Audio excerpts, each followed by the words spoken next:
Hello friends, welcome back to Info Question Tub. So this is part 3 of psychological disorder of class 12th. Part 2 में हमने factors underlying psychological disorder और 3 type के disorder पढ़े थे, anxiety disorder, obsessive compulsive disorder और trauma stress related disorder. तो part 3 के अंदर हम बाकी का जो चैप्टर बचा है उसे कंप्लीट करेंगे. सो अगर आपने पार्ट 1 और 2 अभी तक नहीं देखा है तो डिस्क्रिप्शन बॉक्स में लिंक गिवन है, आप देख सकते हैं. So let's start. Fourth type का डिसऑर्डर आता है सोमैटोफॉर्म डिसऑर्डर. सोमैटोफॉर्म डिसऑर्डर एक ऐसी कंडीशन है जिसमें पर्सन को फिजिकल सिम्टम्स होते हैं, जैसे कि कोई दर्द, तकलीफ या कोई अदर हेल्थ इश्यू, बट इसका कोई भी मेडिकल रीज़न नहीं होता है. ये प्रॉब्लम एक्चुअल में मन की होती है, कोई एक्चुअल प्रॉब्लम नहीं होती है. तो इसके 4 पार्ट हैं. फर्स्ट पार्ट है सोमैटिक सिम्टम डिसऑर्डर. तो इसके अंदर क्या होता है, पर्सन नेगेटिव थॉट्स लाता रहता है अपने माइंड में किसी डिसऑर्डर के सिम्टम्स के बारे में, और उसके बाद जब जैसे जैसे वो को सोचता है वैसे वैसे उसके अंदर वो सिम्टम्स दिखने लगते हैं, जैसे कि डाइजेस्टिव सिस्टम में प्रॉब्लम होना, वॉमिटिंग होना, एब्डोमिनल पेन होना. तो इसके बाद आता है illness anxiety disorder. Illness anxiety disorder के अंदर क्या होता है कि कोई पर्सन बार बार किसी सिम्टम के बारे में सोचते हैं और वो उससे एक्चुअल में हो जाता है, जैसे कि वो किसी न्यूज़पेपर में या मैगजीन में किसी चीज़ के बारे में पढ़ लेता है, तो उसे वो चीज़ उसके बारे में वो सोचता रहेगा कि हाँ ये सिम्टम मेरे अंदर भी है, ये भी सिम्टम मेरे अंदर है. तो जैसे जैसे वो उस चीज़ के बारे में वेला बैठा सोचता रहेगा तो वो उसके अंदर पैदा होने लग जाता है डिसऑर्डर. इसके बाद आ जाता है कन्वर्जन डिसऑर्डर. इसमें पर्सन को हेल्थ इश्यूज हो जाते हैं, जैसे कि पैरालिसिस, ब्लाइंडनेस या डीफनेस, बट मेडिकल टेस्ट में इसका कोई पर्टिकुलर रीज़न नहीं निकलता है. इसमें पर्सन के शरीर में फिजिकल सिम्टम्स होते हैं जो कि किसी इमोशनल या मेंटल प्रॉब्लम के सिम्टम हो सकते हैं. सो बेसिकली अगर हम देखें तो सोमैटोफॉर्म डिसऑर्डर के अंदर पर्सन बार बार किसी बीमारी के बारे में सोचता है कि ये बीमारी मेरे अंदर है, और उसके वो सिम्टम्स उसके अंदर दिखाई देने लग जाते हैं. वो एक्चुअल में उसका जो माइंड है प्रॉब्लम को क्रिएट करता है. फिफ्थ डिसऑर्डर आता है dissociative disorder. This is the connection between ideas and emotion. ये वो कंडीशन है जिसमें आपका माइंड टेम्परली अपनी नॉर्मल फंक्शनिंग से अलग हो जाता है. इसमें हो सकता है कि आपको अपनी आइडेंटिटी या पास्ट इवेंट याद ना आए. सो इसका फर्स्ट टाइप है डिसोशिएटिव एमनीशिया. इसके अंदर लॉस ऑफ मेमोरी हो जाता है. इसमें एक पर्सन कोई स्पेसिफिक लाइफ इवेंट को या कोई इंपॉर्टेंट इन्फॉर्मेशन को भूल जाता है, या कोई पास्ट एक्सपीरियंसेस को भी भूल सकता है, या फिर कुछ भी, मतलब वो ना पास्ट में जो उसके साथ हुआ होता है उनको भूलना स्टार्ट कर देता है ड्यू टू स्ट्रेस और ट्रोमा. ये शॉर्ट टर्म भी हो सकते हैं और लॉन्ग टर्म भी हो सकते हैं. तो इसके बाद आता है डिसोशिएटिव फ्यूग. इसमें आप सडनली अपने पास्ट या आइडेंटिटी को भूल जाते हैं और किसी अननोन जगह पर चले जाते हैं, जैसे कि इसमें आप अचानक से अपने घर या काम से चले जाते हैं और कुछ टाइम के लिए किसी नई जगह पर रहते हैं जहां आपको अपना पास्ट याद नहीं रहता है. तो इसका एक एग्जांपल ये भी है, जैसे आपने देखा होगा कई बार आप वैन में या बस में कहीं जा रहे हैं तो आप एकदम से ना ड्रीम लाइक स्टेट में चले जाते हैं, आपको पता ही नहीं चलता है आप कब अपने डेस्टिनेशन पर पहुंच भी गए हैं. सो ये एक फ्यूग का एग्जाम्पल हो सकता है. Next one is dissociative identity. ये एक ऐसी मेंटल हेल्थ कंडीशन है जिसमें आपके माइंड में अलग अलग आइडेंटिटीज़ या पर्सनैलिटीज़ बन जाती हैं जो एक दूसरे से बिल्कुल अलग होती हैं. हर आइडेंटिटी अपने बिहेवियर, मेमोरीज और वे ऑफ थिंकिंग में अलग होती हैं. ये आइडेंटिटीज़ सडनली स्विच हो जाते हैं और आपको पता भी नहीं चलता है. ये कंडीशन यूजुअली चाइल्डहुड ट्रॉमा के बाद डेवलप होती है और थेरेपी के थ्रू इसे मैनेज किया जा सकता है. सो नेक्स्ट वन इज़ डीपर्सनलाइजेशन और डी रियलाइजेशन. डीपर्सनलाइजेशन के अंदर क्या होता है, इसमें आप अपने आप को डिटैच्ड या अलग महसूस करते हैं, जैसे आपको फील होता है कि आपके जो एक्शंस हैं आपके खुद के नहीं हैं, वो किसी और के हैं.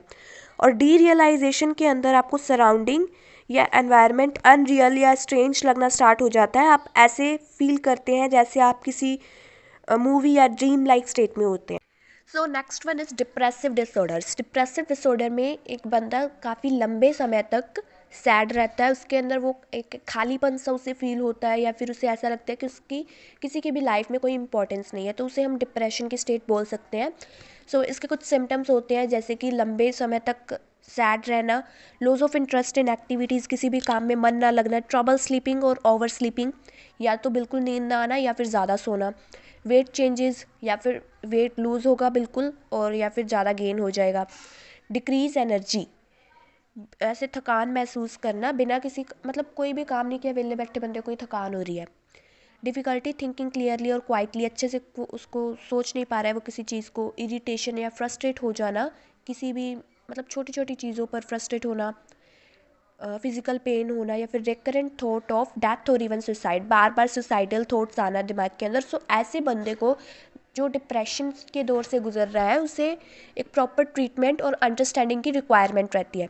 सो डिप्रेशन के कुछ कॉजेज़ भी होते हैं, जैसे कि serotonin levels are out of balance, history of depression in family, किसी की फैमिली मेम्बर में कोई डिप्रेशन में था तो चांसेस होते हैं कि उसके फैमिली मेम्बर में भी वो हो।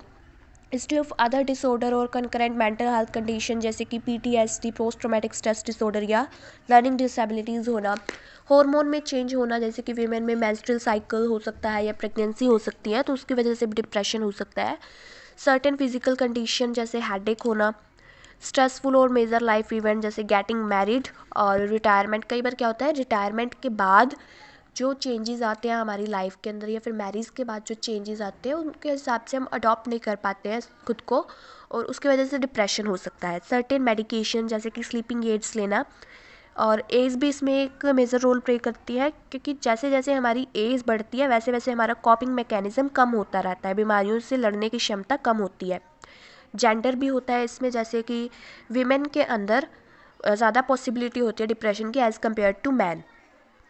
सो next one is bipolar mood disorder. Bipolar mood disorder के अंदर क्या होता है, या तो बंदा एकदम से ज़्यादा खुश हो जाता है, एक्सट्रीम हैप्पीनेस की स्टेट में आ जाता है जिसे हम कहते हैं मेनिया, और या फिर दूसरे ही पल वो बिल्कुल ऐसे सैड हो जाता है जिसे हम कहते हैं डिप्रेशन। सो इन दोनों चीज़ों में, मेनिया और सैडनेस के अंदर अल्टरनेटिव चेंजेस आना, उसे हम कहते हैं बाईपोलर मूड डिसऑर्डर। मतलब एक पल खुश है और दूसरे ही पल वो ऐसे उदास हो जाता है, उसे हम कहते हैं बाईपोलर डिसऑर्डर। सो इसके बाद आता है schizophrenia. Schizophrenia one of the most important topic है इस चैप्टर का। सो सीजोफीनिया एक मेंटल डिसऑर्डर है जिसमें व्यक्ति के थॉट्स, फीलिंग्स और बिहेवियर में प्रॉब्लम होती है। सीजोफीनिया के 3 तरह के सिम्टम होते हैं, पॉजिटिव सिम्टम, नेगेटिव सिम्टम और साइकोमोटर सिम्टम्स। तो सबसे पहले देखते हैं हम पॉजिटिव सिम्टम्स में क्या क्या होता है। पॉजिटिव सिम्टम्स के अंदर सबसे पहला आता है डिल्यूजन्स, जिसे हम भ्रम भी बोलते हैं हिंदी में। जब व्यक्ति को विश्वास हो जाता है कि कुछ ऐसा है जो असल में होता ही नहीं है, जैसे कि उनका ये सोचना कि उनके परिवार में से कोई उनका पीछा कर रहा है या फिर उन पर किसी ने जादू टोना कर दिया है, उसको हम बोलते हैं डिल्यूजन्स।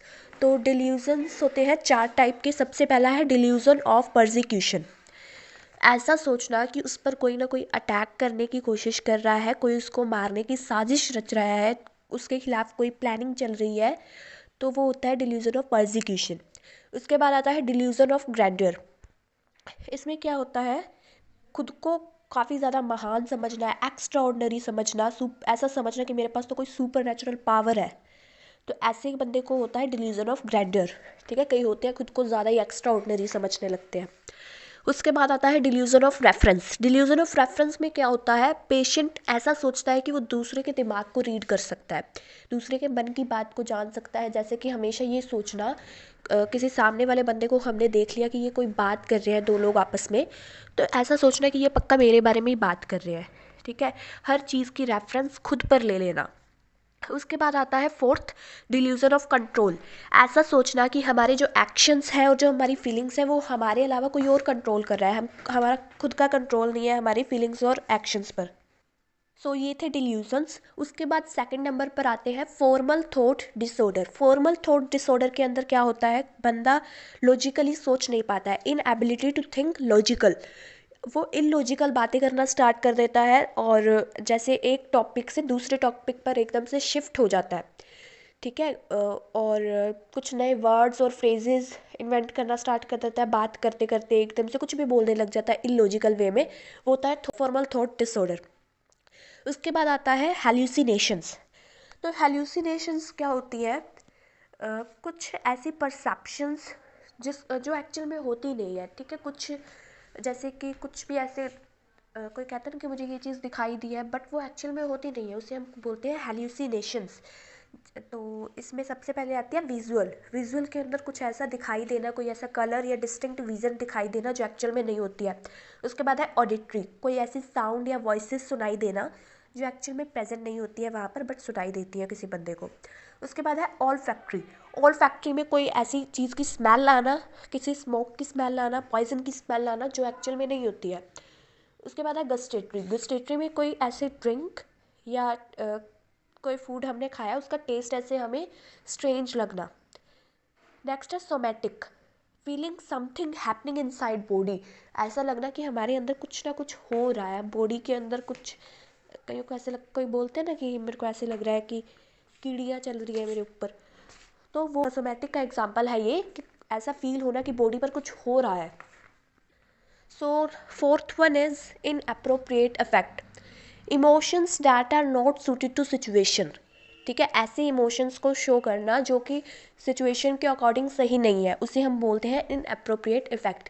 तो इसका एग्जाम्पल क्या हो सकता है, किस लाफिंग एट फनरल, कोई मर गया है वहाँ पर जाना और वहाँ पर हंसने लग जाना, ठीक है, उसे हम बोलते हैं इन अप्रोप्रिएट इफेक्ट। सो इसके बाद आता है नेगेटिव सिम्टम्स। तो हमने जो पॉजिटिव सिम्टम्स देखे, आपने इसमें देखा होगा कि हर चीज़ एक्सेस में थी, एक्सेस में हम सोच रहे थे, एक्सेस में थिंकिंग हो रही थी, एक्सेस में ही हमें कुछ दिखाई दे रहा था, कुछ सुनाई दे रहा था, तो हर चीज़ एक्सेस में थी। तो नेगेटिव सिम्टम्स में इसका अपोजिट हो जाएगा, नेगेटिव सिम्टम में हर चीज़ कम कम कम होगी।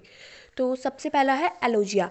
एलोजिया के अंदर होते हैं पॉवर्टी ऑफ स्पीच, कम बोलना, ज़्यादा ना बोल पाना, उसे हम बोलते हैं एलोजिया।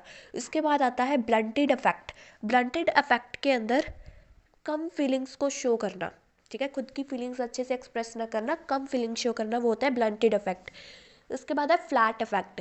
फ्लैट अफेक्ट में show no emotions at all. Flat affect में बिल्कुल ही इमोशन शो ना करना।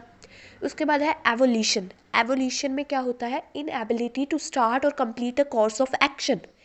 किसी भी चीज़ को स्टार्ट ना कर पाना, और अगर स्टार्ट कर दिया तो उसका एंड ना कर पाना, ठीक है।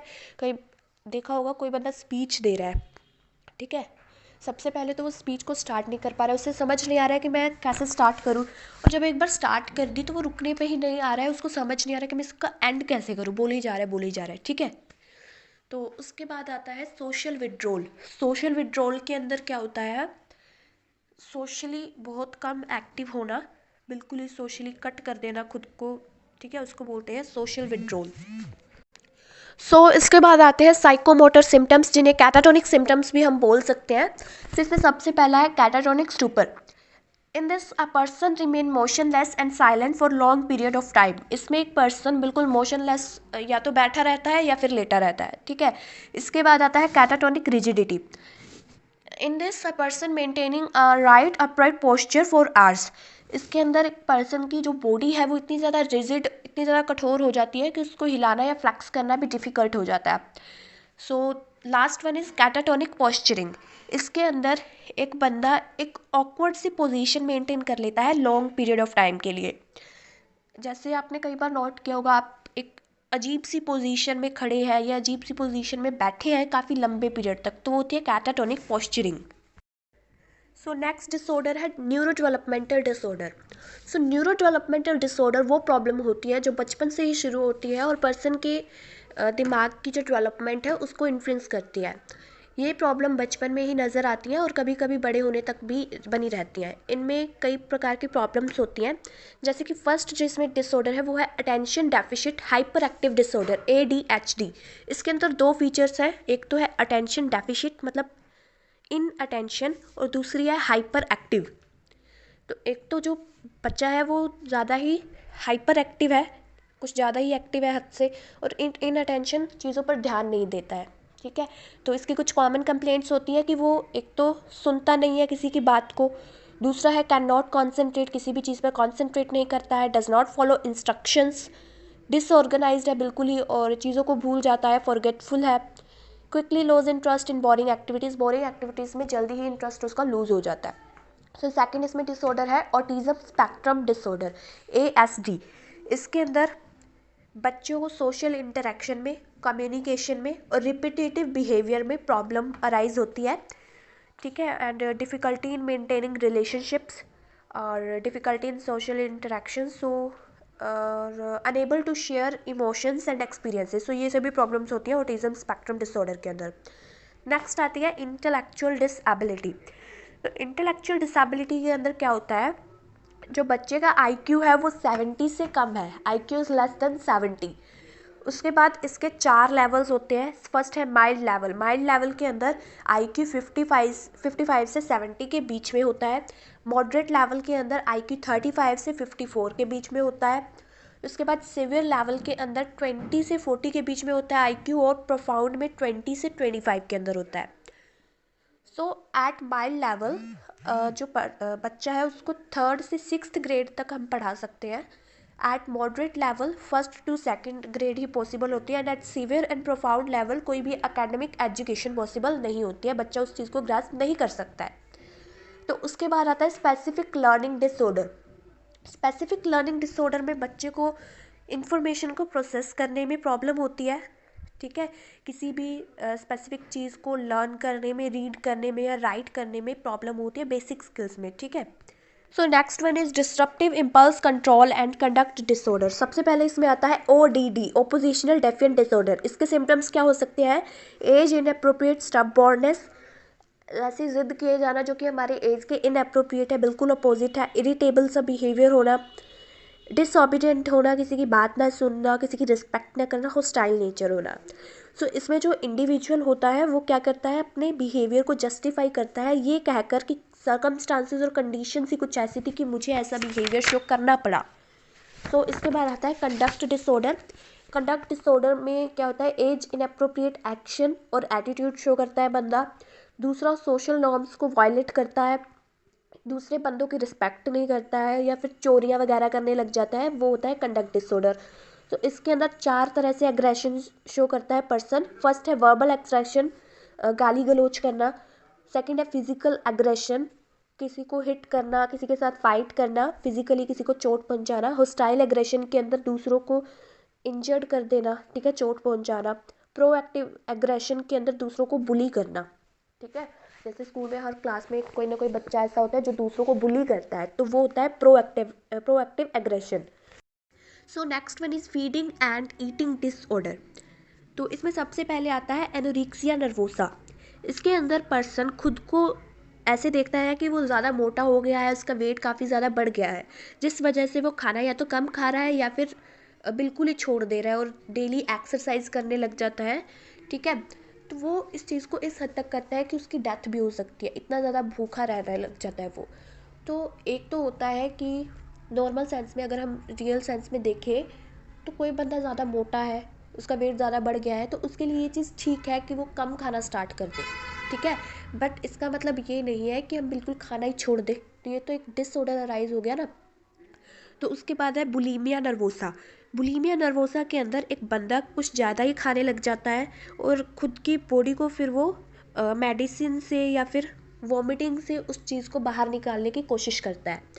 थर्ड है बिंज ईटिंग। बिंज ईटिंग के अंदर बंदा ज़्यादा खाता है, आउट ऑफ कंट्रोल खाता रहता है या फिर थोड़ी थोड़ी देर बाद कुछ ना कुछ खाता ही रहता है, तो वो होता है बिंज ईटिंग। इसके अंदर जो पर्सन है वो नॉर्मल स्पीड से ज़्यादा हाई स्पीड में खाना खाता है और कंटिन्यूसली कुछ ना कुछ खाता रहता है जब तक वो अनकंफर्टेबल ना फील करने लगे। तो finally we are at the last part of this chapter, that is substances related and addictive disorder. किसी भी चीज़ की एडिक्शन हो जाना। कंसिस्टेंट यूज़ ऑफ सब्सटेंस में लेड टू एडिक्टिव डिसऑर्डर्स। किसी भी चीज़ को कंसिस्टेंटली यूज़ करते रहना, डेली उस चीज़ को यूज़ करना, उस चीज़ को कंज्यूम करना, तो उस चीज़ से हमें एडिक्शन हो सकती है। सो दीज डिसऑर्डर्स में include problems associated with abuse of alcohol, abuse of cocaine, abuse of तंबाकू एंड अब्यूज़ ऑफ हीरोइन। सो इनमें से कोई भी चीज़, जैसे मान लो कोई बंदा डेली शराब पी रहा है, अब आप एकदम से उसकी छुड़वाने की कोशिश करोगे ना शराब को, तो उसमें प्रॉब्लम्स देखने को मिलेंगे, वो बीमार होने लग जाएगा एकदम से, क्योंकि वो उस चीज़ से एडिक्टेड हो चुका है। अगर उसे वो चीज़ नहीं मिलेगी तो वो उसकी हेल्थ में प्रॉब्लम्स क्रिएट करना स्टार्ट कर देती है, ठीक है। So finally we have completed our chapter psychological disorders. So अगर आपको वीडियो अच्छी लगी तो वीडियो को लाइक शेयर कमेंट जरूर करें और हमारे चैनल को सब्सक्राइब करें। और अगर आपको किसी भी और टॉपिक पर वीडियो चाहिए तो let me know in the comment section and thanks for watching the video.